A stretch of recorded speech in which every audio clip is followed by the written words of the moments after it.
professor. I worked with him for 5, 6 years, something like that, and still carry the psychological scars from that. He was definitely a brutal, brutal teacher, and he had no problem saying exactly what he thought, and that was not always what made for pleasant lessons, I can tell you that. And I heard him, actually, when he was working on these caprices. He said he liked to work on them before the students would show up, because for some reason, college students don't like showing up for a 9 a.m. lesson. Go figure. And so he would be working on these, and there was one time I walked in, I was like, I literally said to him, you know, when he opened the door, I was like, what the hell was that? And he said, oh, I'm just improvising. Yes, you're improvising? Mm-hmm, yeah. I'm just having a little fun.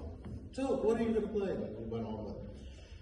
Years later, I realized, because I recognized it, that he was actually working on one of his caprices. And he ended up writing 12 caprices, and each of them are incredibly nasty, and each of them are dedicated to a composer.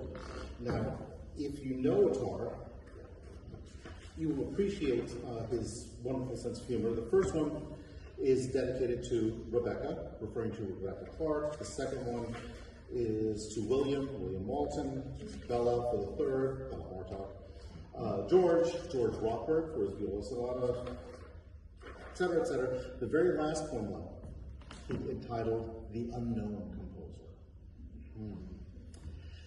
He's plagiarizing his own stuff, you know, as the inspiration for it. That is so very hard. But he wrote the sixth caprice, dedicated to Johannes. And I want to explain this because it's going to sound like I'm just like all of a sudden having a seriously bad Tourette's moment. Unless I explain it, and then it's going to make a long. I hope it makes some more sense. So the opening of the next sonata that we're going to play. Okay, that's how it starts. This is a nightmare passage to start the piece with.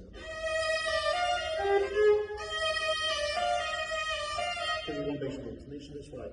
Everything is balanced. It's not